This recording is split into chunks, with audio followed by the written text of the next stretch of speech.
Tournament of Power characters most likely playable in Dragon Ball Sparking Zero. I wanted to break down the characters I believe will be playable from the Tournament of Power. The criteria I am using to deciding which characters are in the game and who has a high likelihood of being playable is based off of Kakunsa. She had a fight, she used an ability, and she had enough screen time to make her memorable. She was also a part of the maiden squadron, and that universe had a lot of spotlight in the Tournament of Power upon rewatching.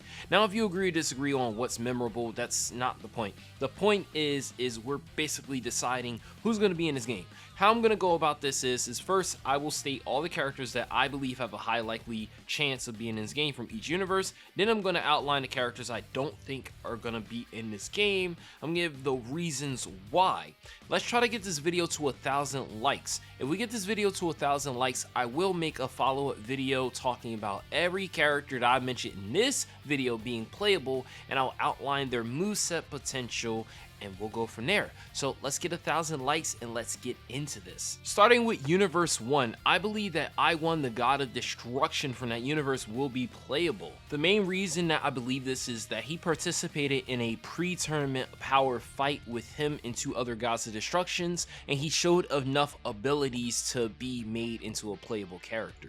With Universe 2, we have Ribrianne, Rosie, Harmira, and Jimitsu as playable characters, and the reason for this is Ribrianne and Rosie had plenty of exposure in the Tournament of Power. Harmira had his own episode, and Jimitsu is the first Jar Jar we even seen remotely fight, as all the ones we seen in Universe 7 aren't fighters. With Universe 3, the following characters I fully believe will be playable are Paparoni, Katopesra, Majikayo, and Anilaza. The main reason for these particular characters is that they contributed the most to fighting, or they were in the spotlight. Paparoni had his own episode, Katopesra had many moments where he was just being like a meme, Majikayo basically pulled up to try to fight Jiren and showed off a couple abilities, and Anilaza had a whole episode to himself. Universe 4 is another universe that I expect to have playable characters. That includes Janos, Kawe, Derkori, and Mana. The reason why I chose these characters is because 3 of the 4 characters all fought against Roshi. They showed off a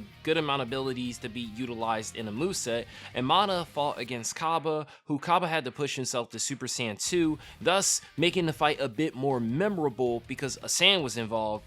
So I think that she'll definitely be a playable character. So all 4 of these guys from Universe 4. With Universe 5, I expect the God of Destruction character, Iroh, to be playable. And the main reason is the same reason for Universe 1 God of Destruction. He used a couple abilities in the fight, and thus they can make a working moveset out of that. For Universe 6, the characters I believe are going to be playable are Kaba, Caulifla, Kefla, Frost, Sunel, Penilla, Botamo, and Ultimagetta. As the reason why I believe this is because, well, first 3 characters are Saiyans, one a fusion character in particular.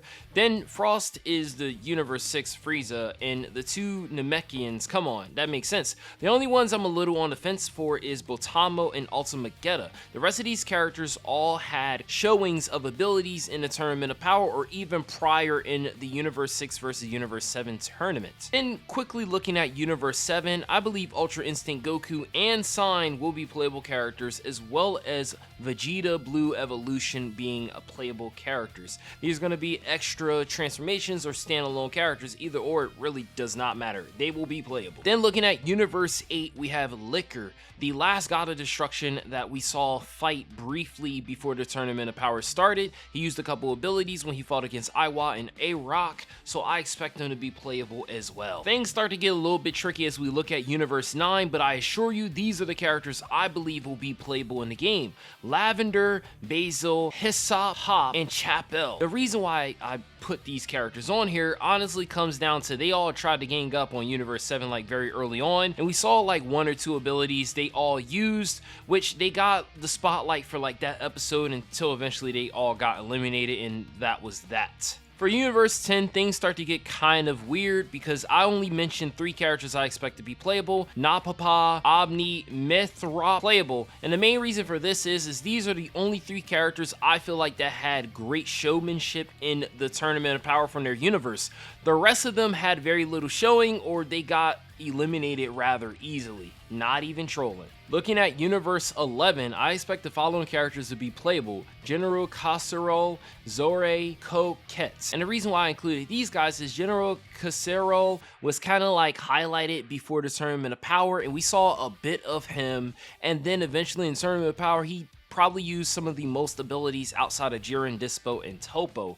Zore had a couple abilities, and he kind of gave me that Gildo vibe, if that makes sense. Small little character that is moving around doing some crazy stuff, could be a playable character. And Coquette is a chick, and I feel like there should be more girls in the game. Honestly, I ain't gonna lie, that's the only reason. Then I included Full Power Jiren and God Topo as characters I also expect to be in the game, as they definitely will be transformations slash standalone characters. Adding that all up, that gives us roughly 39 characters. If I somehow miscounted, then I'll put it on the screen. That gives us 39 characters that fought in the Tournament of Power that I expect to be in this game.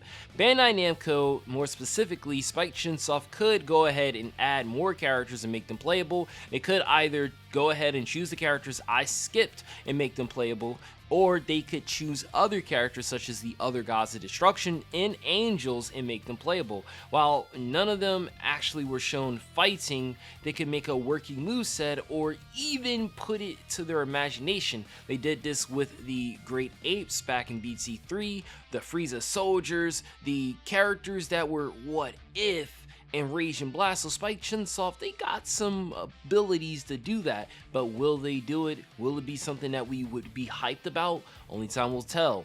Now, if Spike Chunsoft does decide to do this, we at least know they can even go ahead and make What If movesets for the Angels. Now I want to explain why I omitted the other characters. So starting with Universe 2, I did not include Purum, Zarbuto, Rambanra, Zorlon, and Baika because they did not do much. They either had a gimmick or they didn't show enough abilities. With Zarbuto, Rambanra, and Zyrlon, they basically were the copy and paste maiden squadron.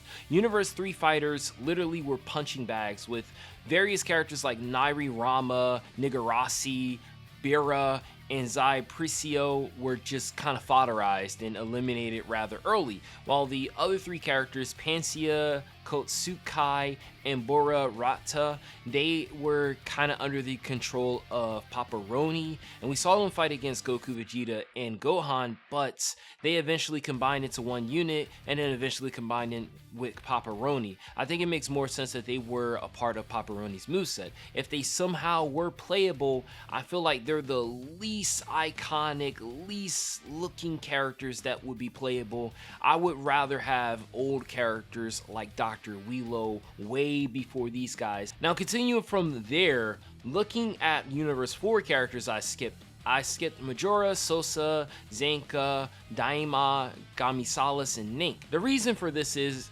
Majora and Sosa fought against Android 18 and Krillin, but they didn't show enough in my opinion to justify being playable, nor did they have any crazy moments. They kind of relied on the gimmick and quickly got defeated. Daimon and Gamisalis had a bit longer during the episode, but even they had an extreme gimmick. They were invisible to the naked eye, and that's how they eliminated people. They didn't have any ability showcased. Then Zanka, the blue little guy, he had an illusion, but it got defeated, and I also thought Durkori was a better illusionist as they fought much better. They held their own against Roshi. Roshi even admitted they were more popular. Eventually they got eliminated, but still was much better. And going back to Zanka, he even said, "I'm not a fighter," after he got eliminated. Nink, that last guy, only fought Goku, and he grabbed him and he got eliminated trying to take off Goku. It was an L.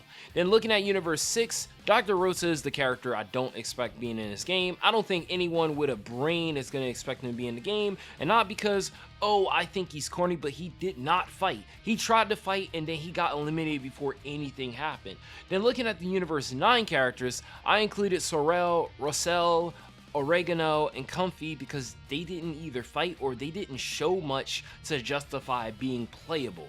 And looking at Universe 10, I think they have the most characters that I don't expect to be in this game. They were completely fodderized after Universe 9, and this includes Morichim, Ryla Blue, Dayum, Zerkor, Dyrasem, Morasam, and Revolt. Only 3 characters from Universe 10 showed enough, in my opinion, to be playable. And as for Universe 11, as funny as this sounds, I did not include all of the Pride Troopers because I felt like some of them, while they showed stuff, maybe we shouldn't try to include every Pride Trooper, but again, like I said, in theory, you could have every Pride Trooper and they showed enough for them to be playable.